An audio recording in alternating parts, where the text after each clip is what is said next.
you ever so much. Thanks, Elaine. That's a really nice introduction. It's great to be here and see everybody today. And one of the fantastic things about coming to these Environment Network conferences is that I get to learn a whole load of stuff that I don't learn inside my little office at the University of Leeds.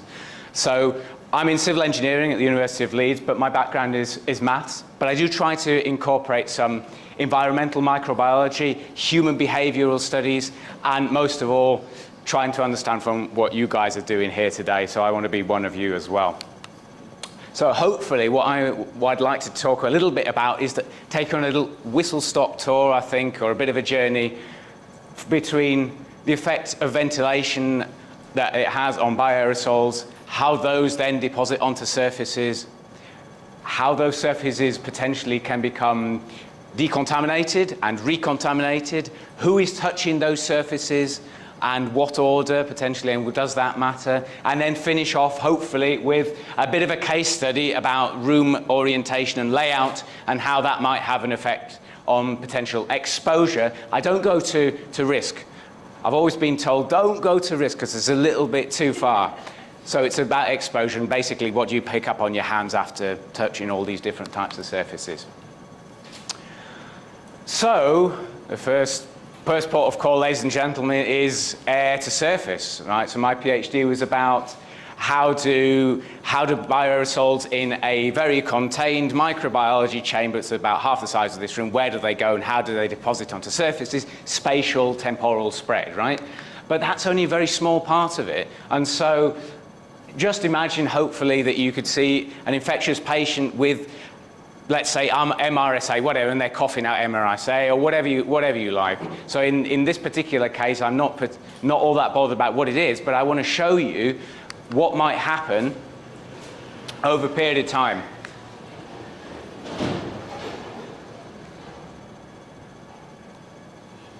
So this is a computational fluids dynamic simulation. This is a computer simulation of that 4-bed ward. Now, bearing in mind, it is confetti that's coming out of that person. It's purely for visual purposes, and what you can see, if you continue to track these particles over a period of time, they will naturally be released from the person, start to contaminate surfaces very close to that person. Nothing new there. But if we let the simulation run on further and further on, you can see that the patient who is currently releasing here, after some time, even up to an hour and a half afterwards, the surfaces around this patient and then later on this patient over here become contaminated with those bioaerosols. So we wanted to challenge the myth that micron-sized bioaerosols don't deposit on surfaces. And I think probably safe to say they do, and they therefore contaminate and create latent contamination for people to then pick up. So that's all right. We have an idea about air to surface, but can we disentangle recontamination from deposition, right? So can we understand that, for example, something is growing on a surface versus it coming from the air, right? And after cleaning, what happens? So I really like the fact that Jean-Yves was showing earlier and how decontamination has a latent effect, right? So this is a study, not mine, I have to say. This is one of Stephanie Dancer's, where over a period of time, immediately after cleaning with a detergent wipe for up to 48 hours afterwards, she was measuring the number of colony forming units or total, can you see all right? Sorry. She's measuring the total colony count on surfaces. In each one of these points here, there are 40 different surfaces within patient rooms. So that includes the cot rails, but left and right, bedside table and tray table, etc. And so you can see that over a period of time, let's just take, for argument's sake, this green line here, that's month 3, whatever. It comes down after cleaning, but it's not immediately at its cleanest, straight after cleaning. For me, that was a surprise. Probably for you guys, it's not a surprise, but it was for me, and I thought, oh, that looks interesting. I'm sure I can put a mathematical model to that. But what is really weird for me is this bump here. what is this bump, right? So it looked like about 6 to 8 to 12 hours after cleaning with the detergent wipe, recontamination is happening in that environment such that the microorganisms on the surface suddenly increase on that surface before decreasing again a little bit further later on, and then regrowing or recontaminating. So maybe, hopefully, you can tell me why that is happening, or hypothesize why that is happening. I'd really, really appreciate some comments.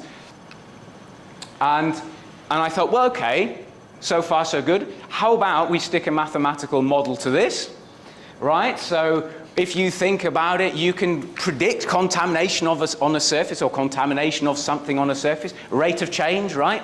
And there's a standard formula that looks at the increase of microorganisms on a surface up to a certain carrying capacity that you were showing earlier on. Gets up to a maximum, and it takes a period of time. And that's this part here, right? So that's okay.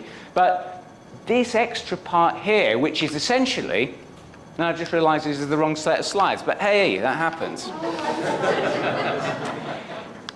This part here is the effect, or the delayed effect from your decontamination. I was going to say disinfectant. This is detergent in this case, but we also have disinfectant and a variety of other types of things. The problem is, right, we don't know what R, we don't know what M, we don't know what G is. So these are rates of decontamination, rates of regrowth, maximum carrying capacity for these surfaces. We don't know what they are. So, okay, what do? Okay, we can run some simulations, but we need to do some experimentals. So we need some experiments. I'm not going to take credit, a student did it in the lab for me, which is really, really nice. She contaminated a whole bunch of surfaces, stainless steel, of course, it's the typical stainless steel coupon, and then let it dry for an hour until it was visibly dry, and then cleaned once with a detergent wipe or disinfectant wipe in whatever case. And then she recorded after every cleaning how many microorganisms were on those particular coupons. And I think inside each one of these vertical bars there are 5 replicates. It's not massive. You might say, oh, you need more. Probably true, we do need more. But you can still see that trend. It drops down, doesn't it? It doesn't immediately fall to 0 immediately, right? It continues to fall, and then I don't know if you could argue it goes back up again, but something funny is going on. But for me as a mathematician, I think, okay, I'll use that data. I'll put my model to it. I'll stick my equation here, and I'll try and fit that red line through that data. And I was incredibly surprised, which is very, very rare for mathematical modeling, it actually fit through the data. And so from that, I can know what the rate of growth is from that surface. So this is just considering that the microorganisms are regrowing, if that is indeed physically possible on that surface. Some people are shaking their head. We'll talk later. We might be able to find out what the maximum carrying capacity is for each one of those surfaces, like the maximum filth on that surface. We then can also find out what is the maximum disinfection rate for a particular product, which is what you were showing earlier in your table, where from 0 to 10. And then there's this parameter G, which is the reducing effect of that particular disinfectant or decontaminant over time. So it gets progressively weaker over time. So far, so good. Okay, well that's okay. What about who touches what, and does room layout matter? So this is coming on to the last few minutes of the talk, but really what we want to know is, okay, you can predict all this stuff, but how about trying to look at exposure?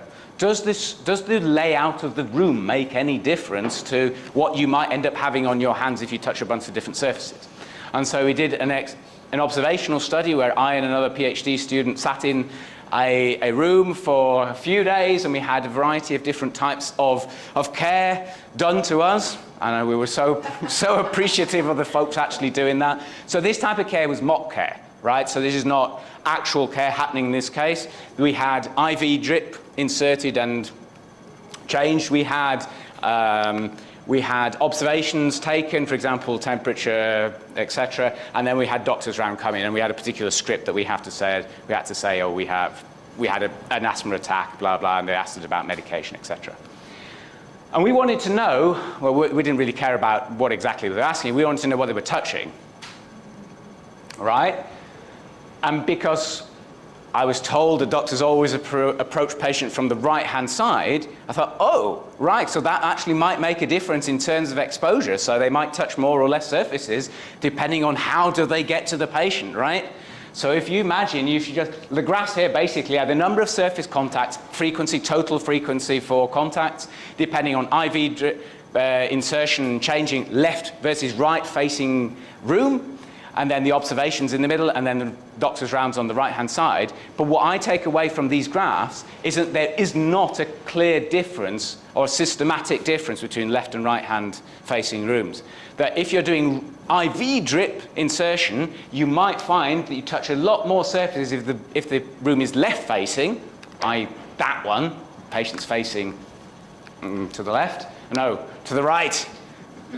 I think I got that wrong when I first started as well.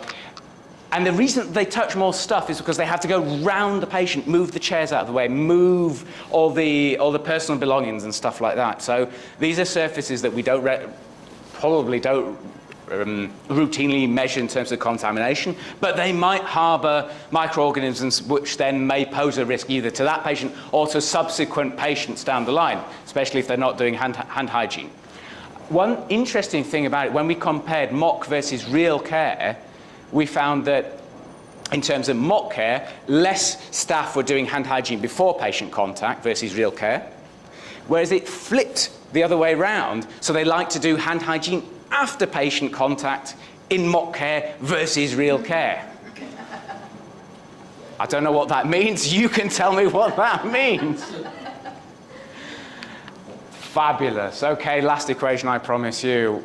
Surface contamination, okay, that's fine. We know what people are touching, but how much do we pick up each time we touch something, right? So it actually might not be that particularly complex. If you touch something, you have a probability of picking up a percentage of what you touch, right? Not all of it, but probably a percentage is going to come from that surface to your finger. But I don't know what that percentage is. So it's my job, well, at least it was my job to do mathematically, and somebody else's job to do experimentally to find out what that percentage was for each different type of surface and for each different type of contact, okay? So, I blind myself with this thing. So what did the fabulous people at DSTL do for us, which I'm really, really proud of? And UKSA right opposite us, which is fabulous. They made an artificial finger. They made an artificial finger out of dragon skin. Basically, it's a silicone finger. And what did they do? They actually touched contaminated surfaces with a fluorescent, was basically a fluorescent dye in a particular matrix, which could be real saliva or fake saliva. And at different humidities, they wanted to see essentially what's the effect of humidity. And damn, is that important. Look at this. Really, really dry environments, doesn't matter what surface you're touching, you have very, very low transfer efficiency to their finger. As soon as you start to get to room level humidity like in here, wow, it shoots right to the sky. You go sky high transfer efficiency. That means the probability of picking up what you touch is close to like 50, 60, 70%. Crazy, right? And then it sort of tails off and maybe even dips back down. Why does that happen? I don't know. This is artificial saliva, I should say. We do have data for real saliva, and I don't know if that actually happens there too. So artificial saliva, it dips back down. Real saliva, it doesn't dip back down. So it just highlights, as you guys were all saying, that the experimental protocol makes a difference to the conclusions that you draw. So finally, in the 2 minutes that I have left, and I'm very, very surprised to actually keep reasonably to time, is that, okay, well, we know what people are touching. We know how much they pick up each time they touch something. We know how many times they're touching. How about we put together a scenario of left versus right-facing room like we had before? We know what people are touching. We take the scenario of IV drip versus doctor's rounds versus observational study, and we just challenge what in a mathematical simulation or computer simulation, what you have on your hands after you do each type of this type of care, right? So the takeaway conclusion is that, well, it depends. It always depends on everything. But it looks like, if you just look at this bottom left-hand graph, and I should have put a light box, make it highlighted a bit nicer, but anyway, you can see that if you compare this blue line, which is essentially doctors round, their hands are more contaminated in a left-facing room than in a right-facing room.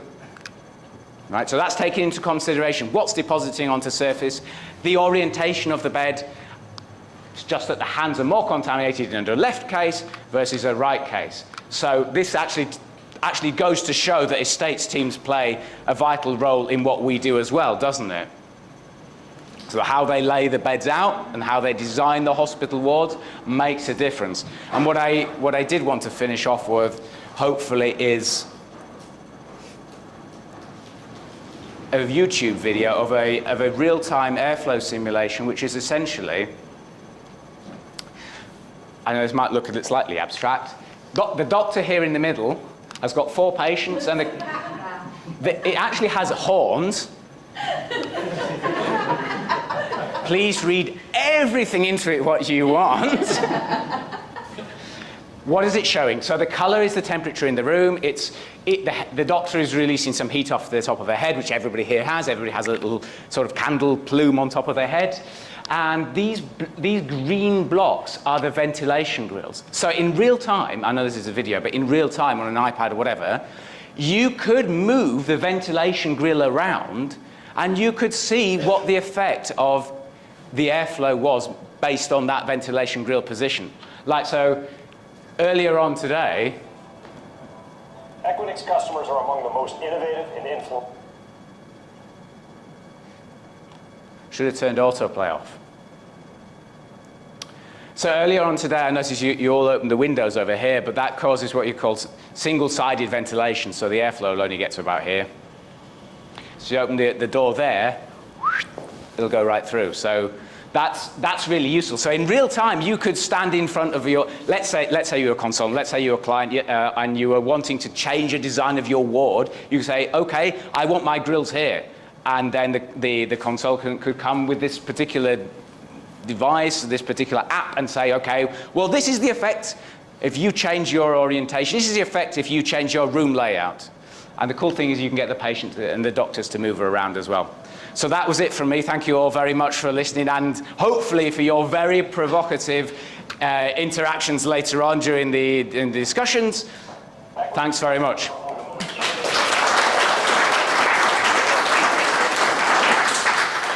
Okay, so we're slightly over. One quickly. So, have you done any modelling about more complex specialist mechanically ventilated rooms, so things like PPL rooms, obviously with the complications of baffles, all of those kinds of things, in terms of whether that impacts any of your deposition? Yes, we do have some more, well, for argument's sake, some operating theatres. So we have very specific mechanical ventilation set layouts. I don't personally have patient rooms with different, so I've got mechanically ventilated, extracting the bathroom, naturally ventilated from windows. There is work on that we probably could do, but we'd probably need a little bit more input. A little bit more input in terms of where the... I'm about to build 2 of them, so any input that you want is all good with me.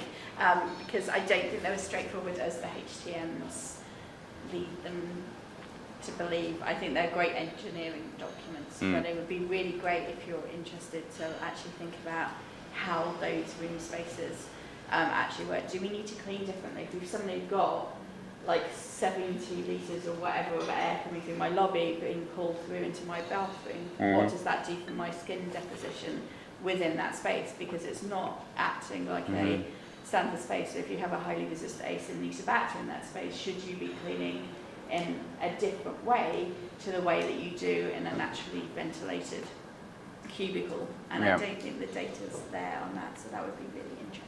Yeah, so those trade-offs, isn't it? Yeah. Lovely. Thank you ever so much.